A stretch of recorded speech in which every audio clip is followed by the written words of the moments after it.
سلام به همه. امروز میخوام چیزکیک نیویورکی درست کنم برای 2 نفر. قالبم هم کوچیکی. برای 2 نفر 130 گرم بیسکویت میخوایم. من از بیسکویتی که شبیه پتی بوره استفاده کردم، ولی میتونیم بیسکویت اورو یا لوتوس یا بیسکویت های دیگه هر کدوم که دوست دارید هم استفاده بکنید. پنیر 400 گرم. پنیر باید حتما خامه‌ای باشه، خیلی مهمه. من از پنیر فیلادلفیا استفاده کردم که خیلی خوشمزه است. و اینجا 120 گرم شکر پودری داریم. اینو برای بخش پنیری چیزکیکمون استفاده میکنیم. 2 تا تخم مرغ، 90 گرم خامه با درصد چربی 30%، که البته میتونید از ساور کریم هم استفاده بکنید اینجا، ولی من هم نداشتم هم الان ترجیح میدم که با خامه معمولی درست بکنم. شکر 1.5 قاشق شکر برای بیسکویت ها نیاز داریم و کره آب شده. وانیل هم که حالا بعداً استفاده میکنیم. 1.5 قاشق چای خوری. چیزی که خیلی مهمه اینه که باید همه موادتون همدمای محیط باشه.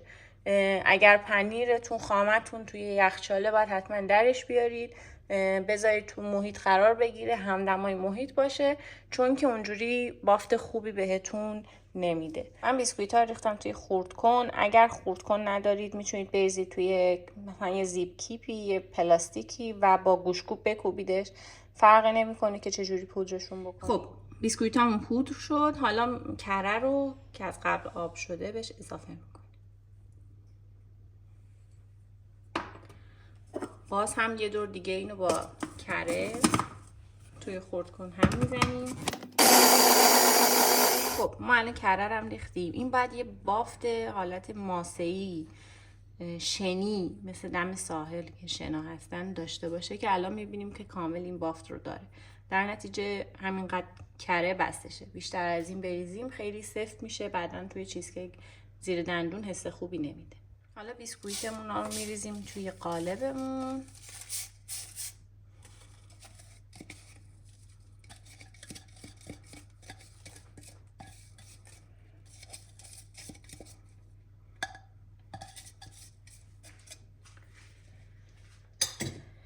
یکم اول همینجوری با دست چشمی اینو پخش میکنیم، سعی میکنیم همه جاشو یکسان کنیم.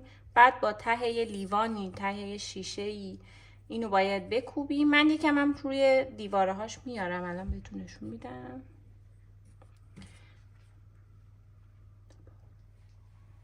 خب اینو چشمی که یکم صاف کردیم، همه جاشو یک دست کردیم، با ته یه لیوانی، یه شیشه‌ای، چیزی، استکانی، الان تهش حالت هم داره، سعی میکنیم اینو فشار بدیم. من یکم هم میارم به سمت دیواره ها و براش میخوام دیواره ایجاد بکنم.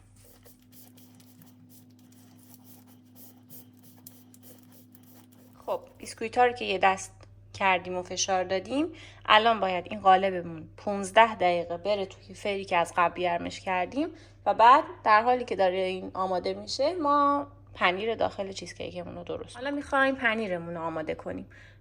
اینو یادم رفت بگم که من موقعی که بیسکویت ها رو ریختم توی مخلوط کن، شکرش هم ریختم همون 1.5 قاشق. منتها یادم رفت اینو توی ویدیو نشون بدم، پس حتما شکرش رو اضافه بکنید، یادتون نره. حالا پنیرها رو باید با همزن هم بزنیم، منتها تا جایی که میتونید با سرعت پایین هم بزنید. ما نمیخوایم پنیر توش حباب بره، هوا بره و میخوایم همون بافت نرم و کریمی خودش رو داشته باشه. پنیر رو آروم با درجه پایین همزن شروع میکنیم میکس کردن و وسط میکس کردن هم یادمون باشه که ما باید با یه لیسکی این مواد رو بیاریم دوباره وسط کاسه، مخصوصا وقتی که چیزی اضافه میکنیم، که همه جاش با هم یه دست بشه و یه وقت اینجوری نشه که دور ظرفمون پنیر باقی بمونه. پس مهمه که ما هر دفعه که هر چند دقیقه‌ای که اینو داریم میزنیم استوب کنیم، با لیسک همین مواد رو بیاریم وسط و دوباره هم بزنیم.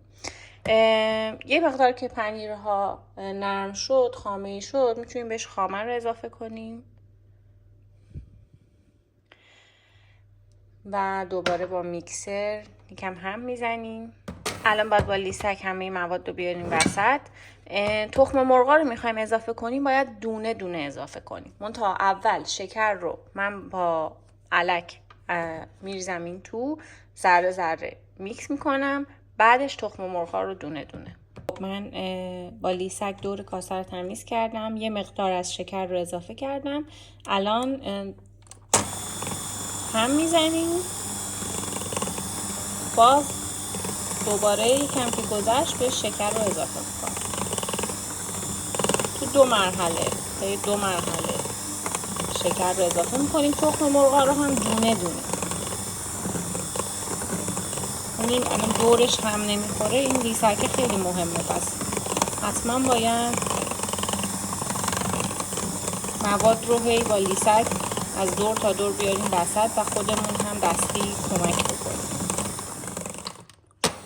حالا دونه دونه تخم مرغ رو اضافه میکنیم، هم میزنیم.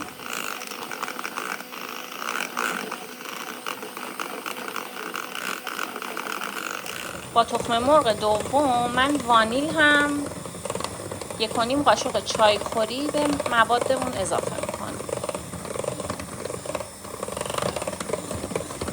خب الان میخوام تخم مرغ دوم رو بزنم. وانیل و تخم مرغ دوم هم اضافه کردیم. حالا یه 10 دقیقه مواد رو با درجه پایین همینجوری با سرعت کم میزنیم تا قشنگ یه خامه خوب به ما بده. خیلی نرم داریم، تقریبا حبابی توش نداره. بیسکویت‌ها رو که بعد از 15 دقیقه در آوردیم یه کوچولو خنک شد، الان باید اونو بیاریم و اینو به قالبمون اضافه بکنیم. دمای فر هم باید 350 درجه فارنهایت یا همون حدوداً 170 درجه سانتیگراد باشه. حتما 1 ساعت تو خود فر با دمای فر استراحت بکنه.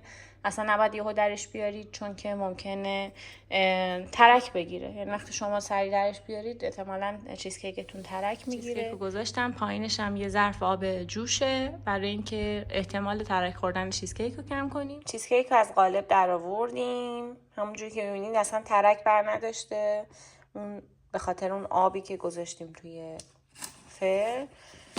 و الان دیگه آماده خوردنه. میتونین حالا هر طوری که دلتون میخواد دیزاینش بکنیم. الان برش بزنیم، بافت داخلش هم ببینیم.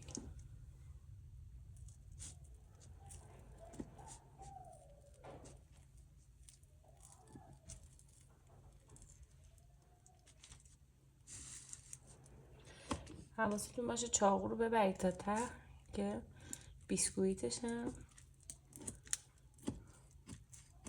برش بخوره.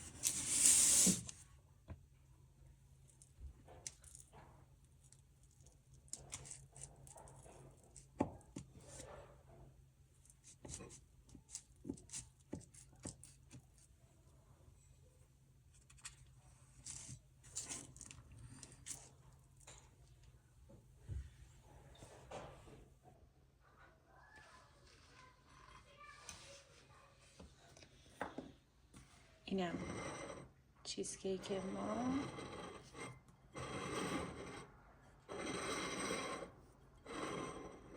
نوش جان.